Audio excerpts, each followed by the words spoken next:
السلام علیکم۔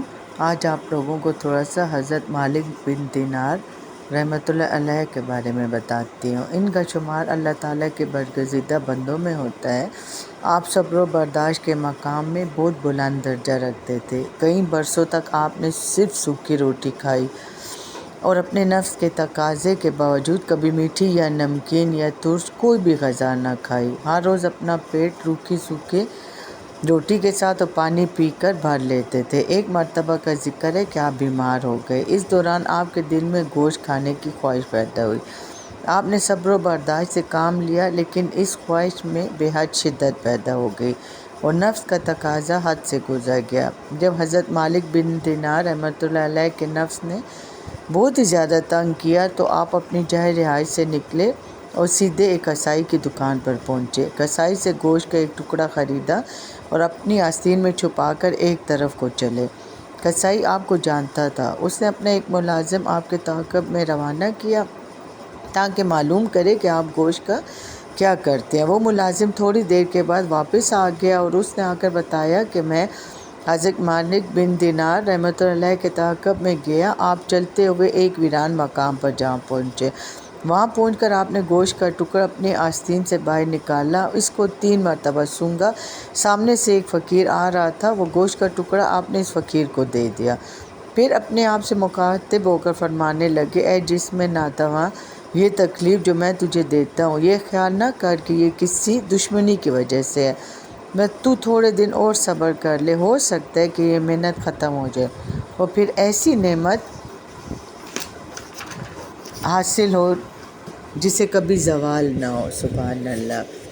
اسی طرح کہتے ہیں کہ ایک دن حضرت مالک بن دینار رحمۃ اللہ علیہ اپنے ایک جوان ہمسائے کے حق میں بددعا کرنا چاہتے تھے، کیونکہ وہ آپ کو تکلیف پہنچانے میں حد سے بڑھ گیا تھا۔ بار بار سمجھانے اور نصیحت کرنے کے باوجود باز نہیں آتا تھا۔ اچانک آپ کو غیب سے آواز آئی، اے مالک، اس جوان کے حق میں بددعا نہ کرنا، کیونکہ یہ جوان میرے دوستوں میں سے ایک ہے۔ حضرت مالک بن دینار رحمۃ اللہ علیہ یہ آواز سن کر بڑے حیران و شرمندہ ہوئے اور صبح اٹھ کر اس جوان کے پاس آئے۔ وہ جوان کہنے لگا، آپ کیسے تشریف لائے ہیں؟ آپ نے فرمایا، میں تم سے معافی مانگنے کے لیے آیا ہوں۔ اس جوان نے بھی چونکہ آپ کو بہت زیادہ تنگ کیا ہوا تھا، اس لیے وہ رات کے وقت اپنے دل میں نادم ہوا تھا۔ اللہ تعالیٰ نے اس پر اپنا خاص فضل کیا اور اس کی ندامت کے صدقے میں اس کو اپنے دوستوں کا درجہ عطا کیا۔ سبحان اللہ۔ پھر اس جوان نے بھی رات کے وقت کچھ دیکھ لیا تھا، اس لیے وہ اپنی بیوی بچوں سے رخصت حاصل کرنے کی غرض سے گھر کے اندر گیا۔ پھر باہر آیا، حضرت مالک بن دینار رحمۃ اللہ علیہ سے کہنے لگا، میں تمہارے درمیان اور تمہارے شہر سے جا رہا ہوں۔ اس کے بعد اسے جنگل کی راہ لی۔ پھر ایک مدت کے بعد اس جوان کو خانہ کعبہ میں طواف کرتے ہوئے اس حالت میں دیکھا گیا کہ اس کی پیشانی سے انوار ولایت چمک رہے تھے۔ سبحان اللہ۔ دیکھا آپ لوگوں نے، سچی توبہ اس طرح ہوتی ہے۔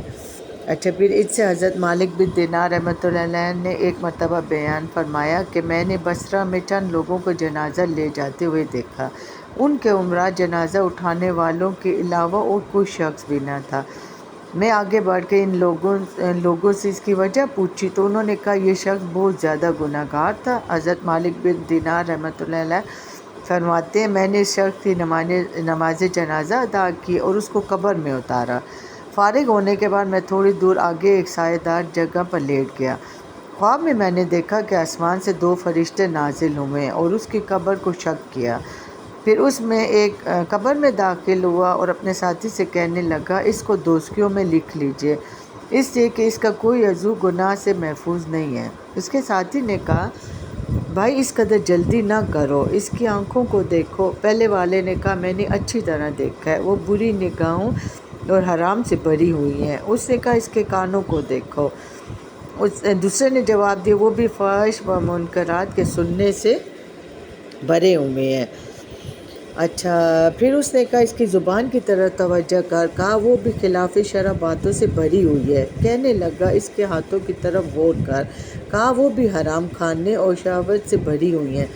کہنے لگا، اس کے پاؤں کی طرف دیکھ۔ کہا، میں نے اس کو بھی دیکھا، وہ بھی برے افعال اور پلید جگہ کی جانب دوڑنے سے بھرے ہوئے ہیں۔ اس کے بعد وہ فرشتہ بولا، اے بھائی، اس قدر جلدی نہ کر، اب مجھے اترنے دے۔ چنانچہ دوسرا فرشتہ اترا اور چند لمحے اس کے پاس رہا، پھر بولا، اے بھائی، میں نے اس کا قلب دیکھا ہے، وہ ایمان سے پر ہے، لکھ دے کہ یہ محروم اور نیک ہے، اس لیے کہ اللہ تعالیٰ کا فضل اس کی غلطی اور گناہوں کو دھو دے گا۔ علماء کرام کا کہنا ہے کہ اللہ تعالیٰ کے فضل و کرم کی بدولت ایسی صورتحال اس شخص کے ساتھ واقع ہوئی، اس پر فخر نہیں کرنا چاہیے، اس لیے کہ اللہ تعالیٰ جہاں غفور و رحیم ہے، وہاں وہ قہار و جبار بھی ہے، وہ چاہے تو بخش دے، چاہے تو حساب لے۔